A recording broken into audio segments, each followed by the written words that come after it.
po, basahin po natin kung ano po yung mga dinescribe niya na nangyari bago po nangyari yung pagkamatay ni Brandy. No? So, sinasabi po niya na may mga tao na hindi niya kilala na nag-i-espiya sa kanya. So, dinescribe niya po na umuwi siya ng bahay sa Sacramento, sa California, na kita niya pa yung susi ng bahay nila na nilagay niya sa mga nakatagong halaman, na nung pagdating niya ng bahay nila, nakita niya nandun sa kanilang pintuan, no, sa may tarangkahan. So that day, sinabi niya, after a few days, no, nag-isip siya during that time, napalitan na yung mga security ng bahay nila. At talagang gumastos po siya ng talagang napaka-high-tech na mga padlock, security, mga materials, ng mga equipment, no. Dahil gumastos siya ng $3,000, no, mga alarm system. After 2 days, pinalagay niya lahat yung bahay niya niyan. And then in-inform siya, no, nung nakakabit na yung kanyang alarm, no, for several days or months na, in-inform naman siya ng alarm company na nagkabit no, na merong nag-set ng alarm niya ng 3:45 ng madaling araw. At dinisarm yung pinaka-code niya. Hindi naman siya nag-disarm nun. Siya lang ang nakakaalam ng code na yun. No? Sinasabi niya, binabasa natin dito sa mga report na to. At talagang mahusay yun. Kasi ibig sabihin, isa lang tao nakakaalam nun. Pero nalaman niya. So hindi natin alam. Baka yung alarm company nang merong ano doon. Di ba? May kinalaman doon. Pero maaaring merong insider doon sa na tao. Doon. Hindi natin malaman. Dahil talagang magagaling itong mga to. Mga intelligence to, itong mga naghahanap sa kanya dito. At meron pa, no? Pumunta siya sa walkway, no? Setting off the monitor sensor and shutting her dining room window before leaving the house at 3:49 AM. No? So, alam niya, no? 3:49 AM, ginawa na niya. No?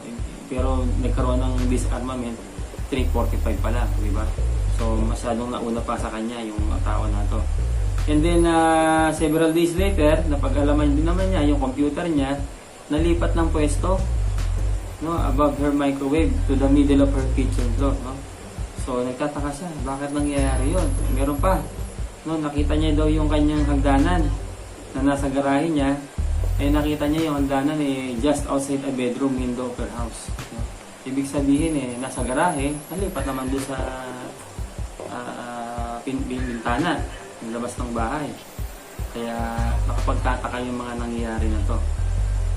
And only days after that, she found a duck figurine.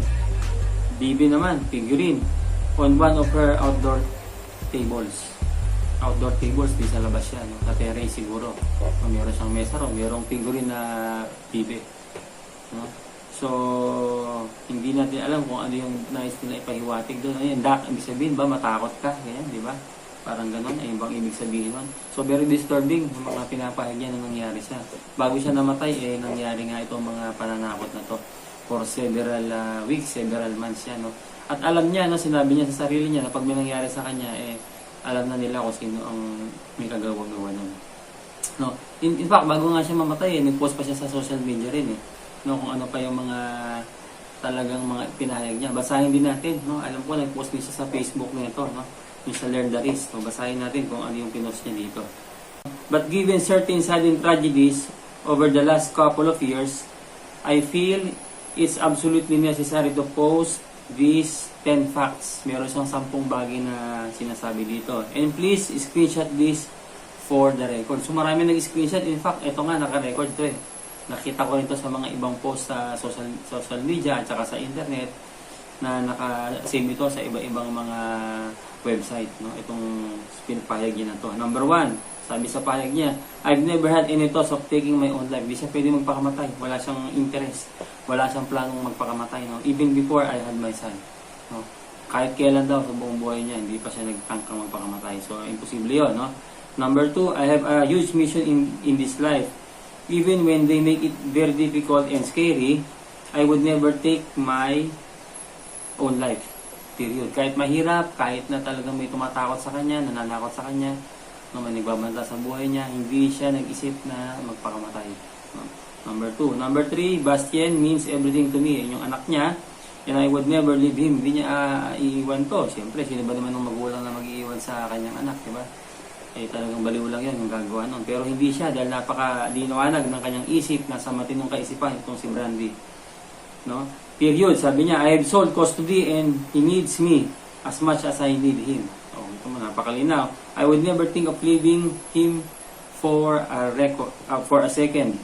Sabi niya, I have never even been on an antidepressant nor been diagnosed as depressed. Hindi siya uminom ng mga antidepressant drugs. Hindi siya depressed. Wala siyang depression. So, wag kang kayo makikinig kung ano pa yung mga narinig yan ng mga tungkol doon. Okay? I have never taken a daily pharmaceutical drug and I have never taken any pharmaceuticals in 10 years. Ibig sabihin, hindi siya uminom ng gamot sa loob ng 10 taon, no? Talagang matindi talaga yung talagang nalaman niya, kaya talagang iniwasan niya yan, no? Kahit kami naman, hindi mo kami umiinom ng mga gamot, eh. Hindi nga kami umiinom ng mga vitamins, eh. No, puro natural na lang, eh. Kung talagang kinakailangan lang, siguro kung may mga trangkaso, yun lang yung time na iinom ng gamot, eh. In fact, last year ka, nagkaroon ako ng trangkaso, eh, no? May isang gamot, hindi ako uminom, no? Puro tubig lang ako at saka juice. O after 2 days, okay na ako. Pero kung siguro kung nagpa-test ako doon, malamang na COVID test ako noon, no? So, simpleng trangkaso. Parang nawala na yung trangkaso ngayon, eh. Naging COVID na lang lahat, eh. No, eh, napaka-normal yan. Yung magkaroon ka ng sipon, ubo, trangkaso, normal sa buhay ng tao yan. Thousand years nang nangyayari sa buhay ng tao yan, eh. Hindi yan dapat tinetesting yan, no? Eh, normal lang yan, eh.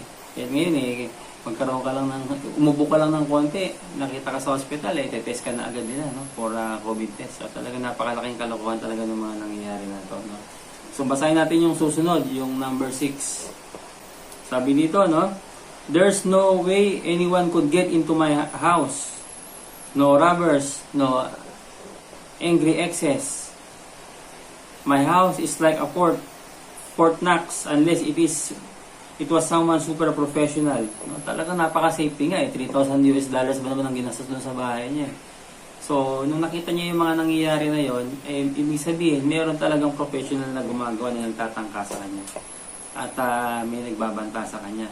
But my place is also highly secure in a hardwired kind of way. So, even if the power was out, most people could still never get in. Talaga grabe, no? Talagang napaka-high-tech ng kanyang security sa bahay nila. Pag dito, if something went to happen to me, it's foul play. Yan, yung sinasabi natin kanina. And you know exactly who and why. No, nabanggit natin to kanina. Eh, malamang yun yung may banta sa buhay niya. Kung sino yung kinokontra niya, di yun ang may banta sa buhay niya. Ganun lang naman yun, eh. Given my work and my mission in this life, I am also not accident prone. And I got the highest health rating possible when I went through a battery of medical tests. Napaka-healthy na. Hindi siya basta magkakaroon ng mga karamdaman na talagang matinding karamdaman, no? Na ikamamatay mo agad-agad. So, nakita to sa testing niya because of sa kanyang life insurance, no? For several years. And also, number 8, if something were to happen to me, I have arranged a close group of my friends to start a GoFundMe to hire a team of private investigators to figure out all the details. Oh, and money for PR team to make it national news. So, meron siyang mga kinuha na magpopondo, no? Para pag may nangyari sa kanya, meron PR team na magbabalita nito. In fact, meron talaga nagbalita nga at pinakalat nga nila to. Number 9, there have been many on this mission or a similar one that have been killed. And it's time this bullshit stop. The darkness cannot win. Hindi pwedeng mangyari ito. Kailangan in fact, natuloy-tuloy nangyayari nga po ito eh. Noong 2020, 2021 eh. No? Ilang pangulo na ang namatay. No? 4 na palang presidente ang namatay. Na mga kontra dito sa mga COVID pandemic na ito. No? Napakatindi nitong mga ito. No? Talagang gagamitin nila ang kanilang power, ang kanilang authority, ang kanilang influence para talaga patigilin, patahimikin ang mga tao nito. Lalo na to, presidente nga kaya nila, ito, ordinaryong tao lang to, empleyado lang to dati. No?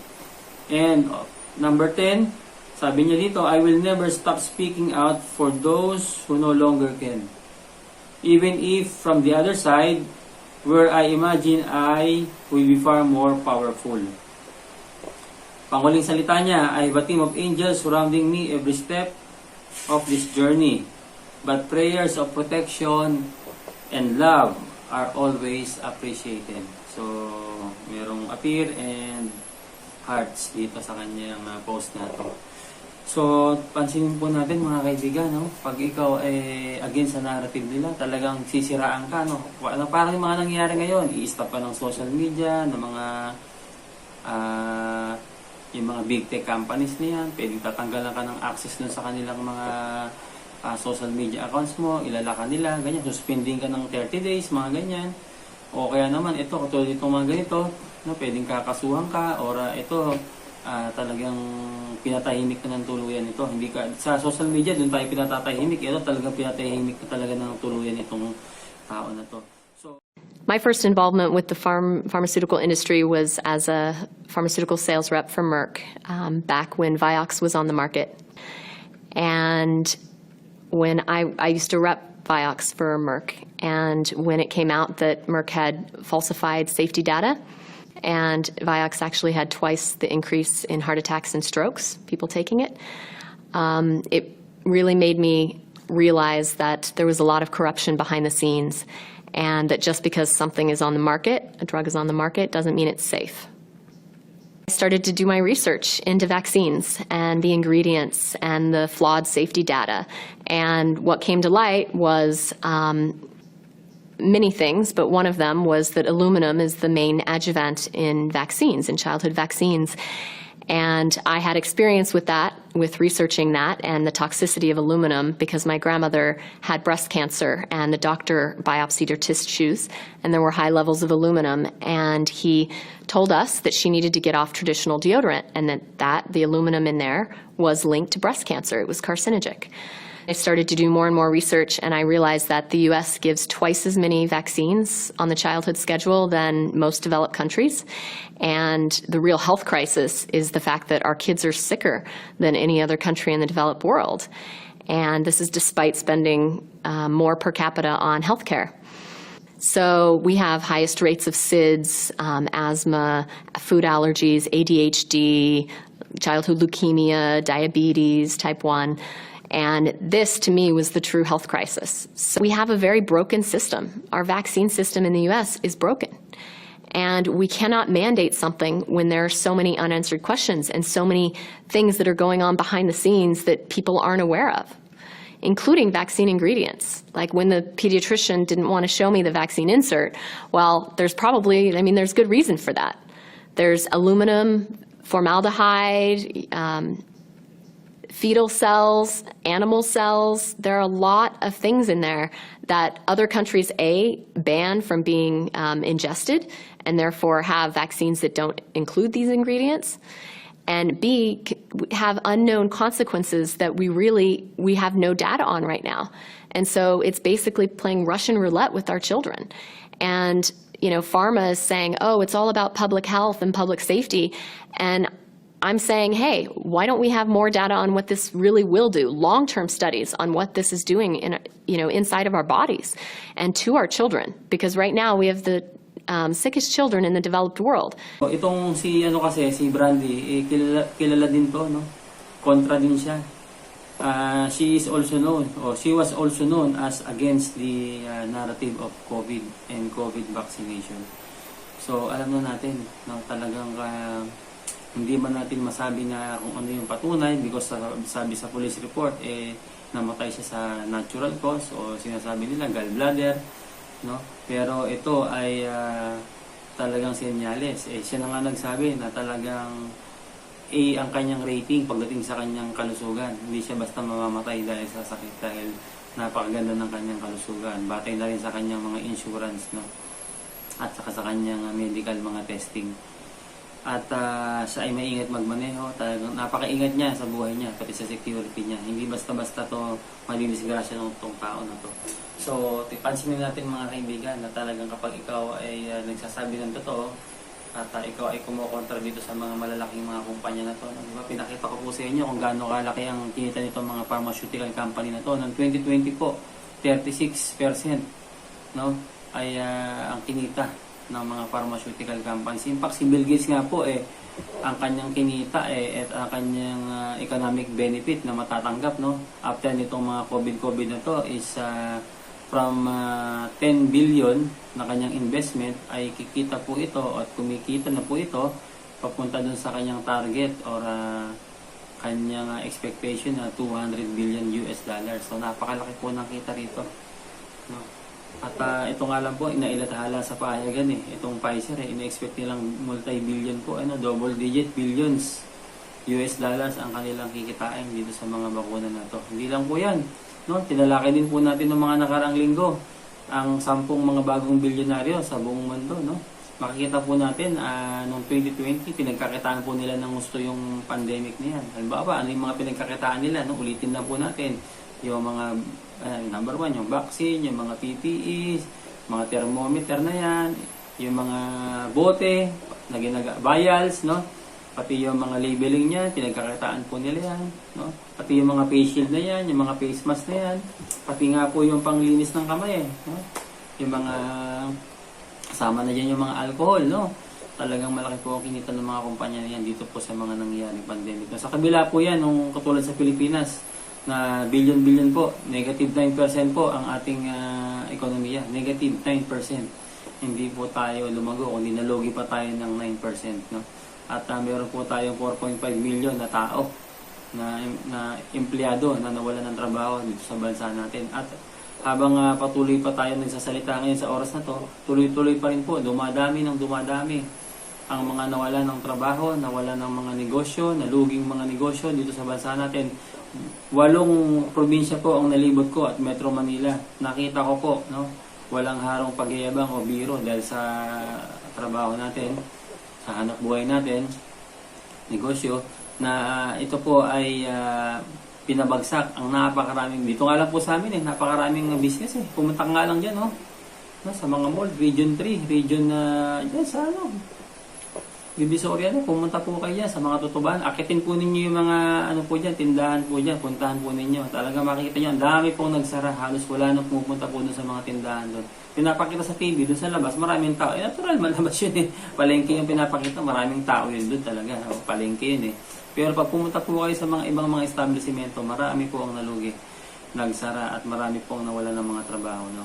So, ito pong ang vlog natin pinapahayag po natin dito na kapag ikaw ay nagsasabi ng totoo, ikaw ay maaring pipigilan, no? Patatahimikin ka sa social media, sa media, mainstream media, patatahimikin ka at maaari ka ring patahimikin dito ng tuluyan, no? Katulad ng nangyari dito kay Brandy Bon.